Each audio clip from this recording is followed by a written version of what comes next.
One time I was roped into a copy competition, like non-consensually.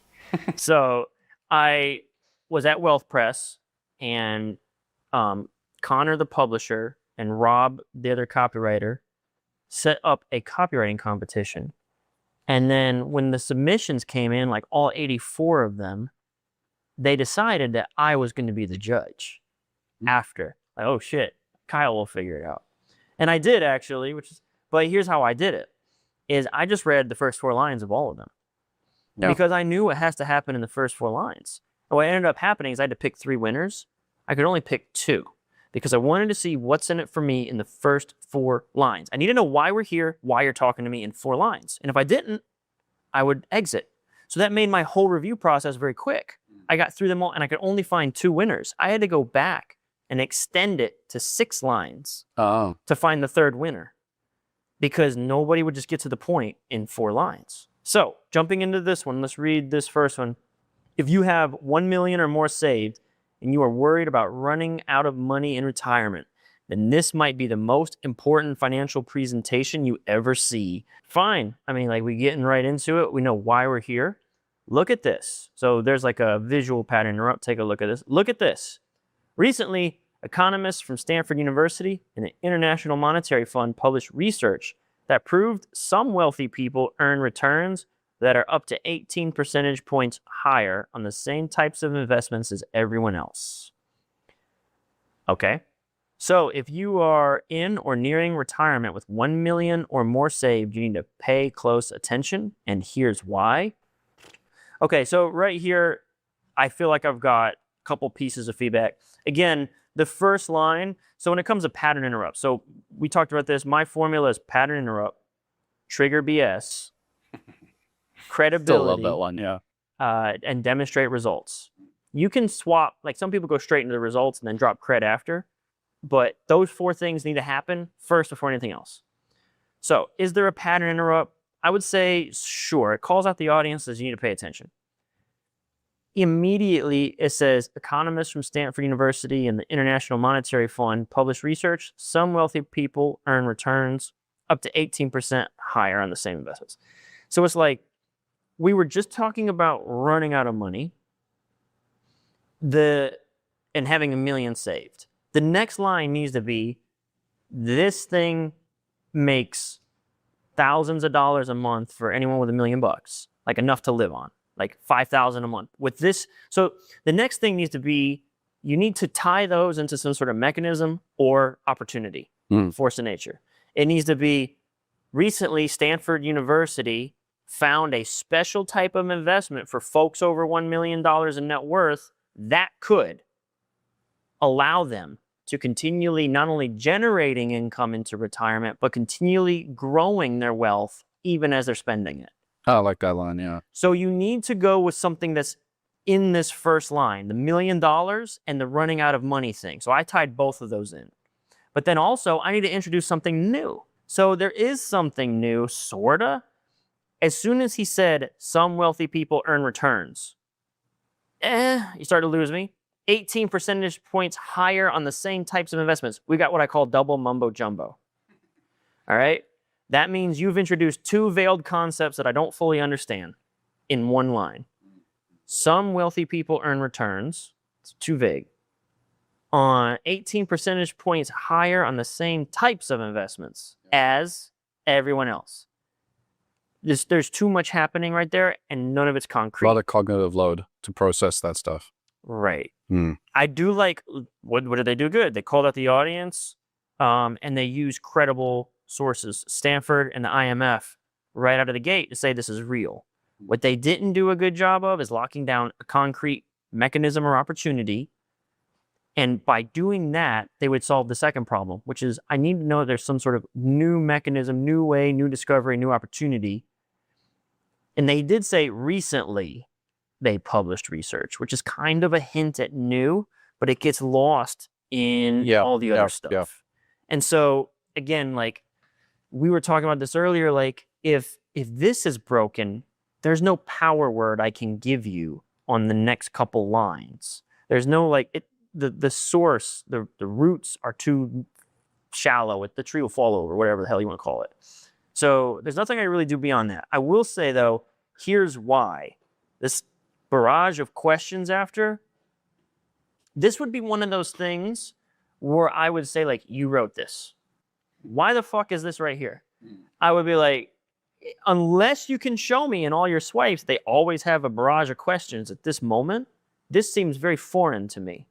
Like, and again, that I usually only review financial promos, but I can't recall one successful promo that I've reviewed in the last 10 years that gave me 5 back-to-back questions on line 5.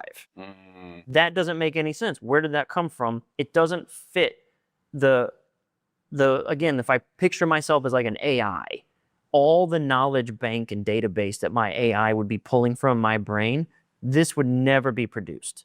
Nothing resembles this in any of my AI database.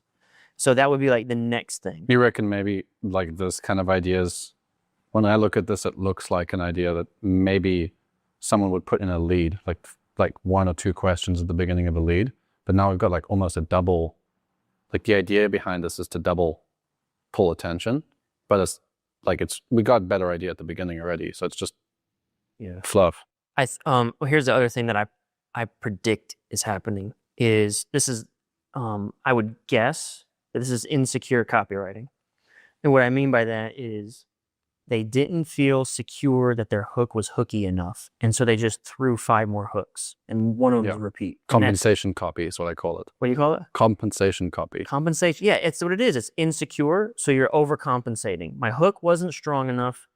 What about this? What about this? I feel like it's not enough, but let me throw more stuff. Yeah. Instead of just going back to the main thing and making it better. Right. So every line from there on, like what I was saying on the first line, we're talking about $1 million saved and running out of money. The next line needs to be about that. And then the line after that has to expand on it. And the next one has to expand on that. And this is a thumbtack thing that I imagine in my head is I need to be able to put a thumbtack in one of the concepts, wrap a string around it, and I need to be able to pull it to the next one. And I need to be able to do that from each sentence to the next. If ever I need to break that string, you wasted my time as a reader. It wasn't important enough to elaborate on or be the focus. And in the first 4 lines, when we do breakdowns, like, so in my copy squad group, we do breakdowns every Tuesday. If we do a new sales letter, I spend 30 minutes probably on the headline and like 30 minutes on like the first 6 lines.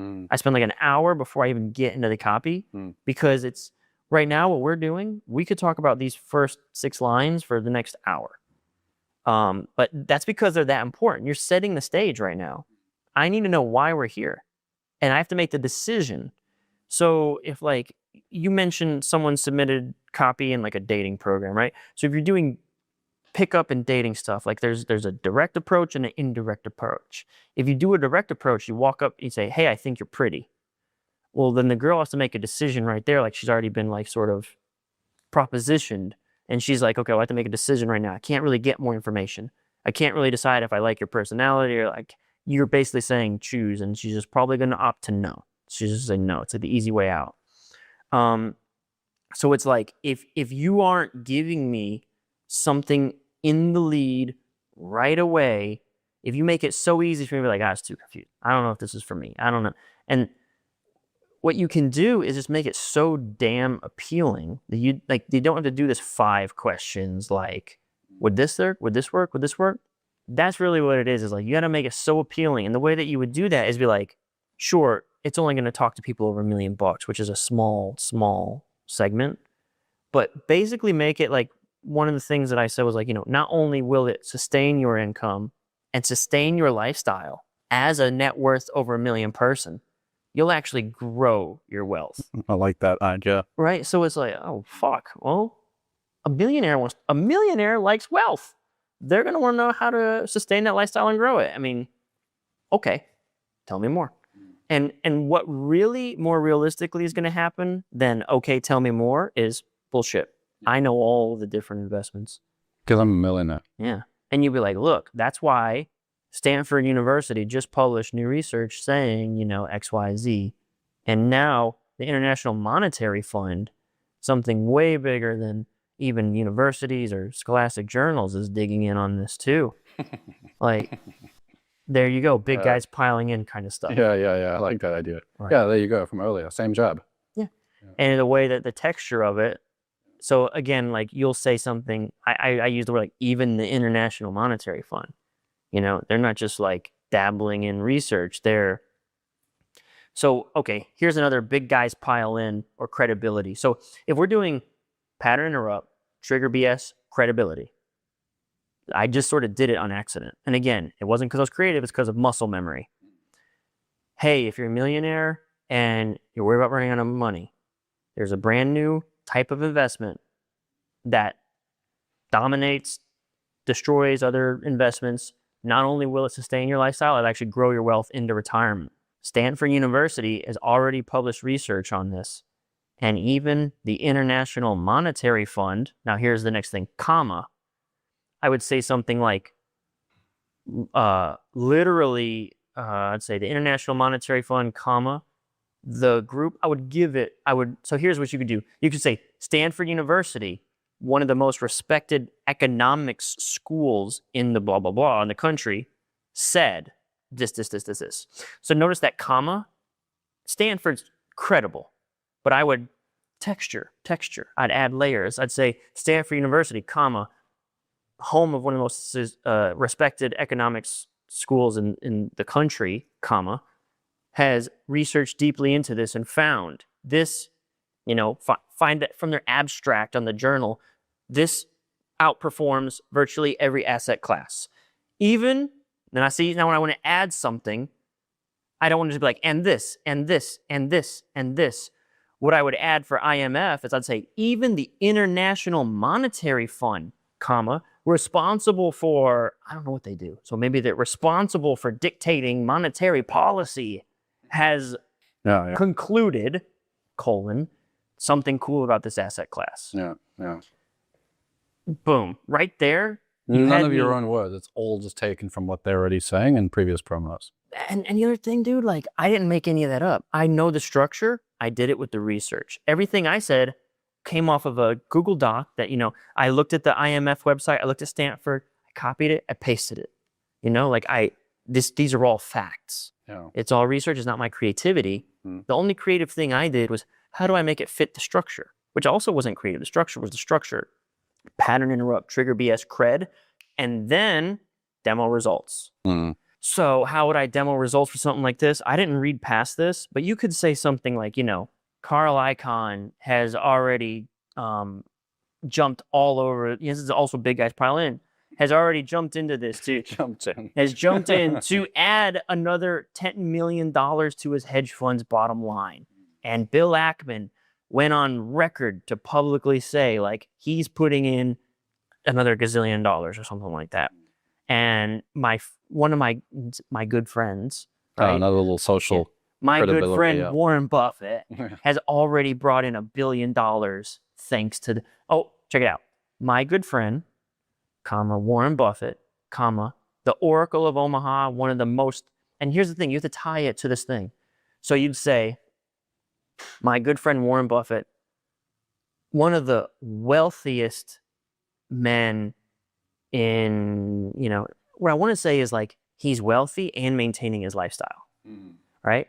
One of the most conservative, I want to stress, remember, we're always speaking in new, easy, safe, and big. Yeah. So I want to stress my good friend, Warren Buffett, so I'm rubbing shoulders with Warren, one comma, and I give him credibility, just like I said, Stanford, one of the most prestigious economic schools, Warren Buffett, comma, one of the most conservative, safest, most reliable investing experts in the world has, and I give the result, put $10 billion into Berkshire Hathaway accounts thanks to this new investment. So when I say that he's the most conservative, I'm leaning into this idea of this isn't risky. Warren Buffett, he's the most conservative out there, and he's the smartest. You think some idiot, like, do you think Warren Buffett's dumb? Like, do you? Because he's already making money off this. What are you doing? Oh, man, it's brilliant. And so we're on what? Line 4. Yeah. Right? Amazing, yeah. Do you have any fucking question about what we're here to talk about and why it's useful for you? That's what I'm talking about. Get to the point. People are like, well, I mean, there's so much to say. It's like, no, there isn't. You pattern interrupt, trigger BS, credibility, demo result. Then you can go into pattern interrupt, trigger BS, credibility, demo result. Then you can go into things like expand the opportunity. You can go into like teasing, and you can go into all these other techniques. They're all just different forms of, jab, cross, hook, and uppercut. So I know that we were going to like blast through a couple of these, but I really think like sitting here and like, no matter which one we look at, if they remember what we just, the 4 steps or whatever, and they understand like that this is the approach, it doesn't matter how many of these we look at. I'm going to have basically the same answer. And what will change is like, how would I manifest that as copy for that particular offer or opportunity? But I think with just one of these and the things that we just covered, I think that can be like universally applicable.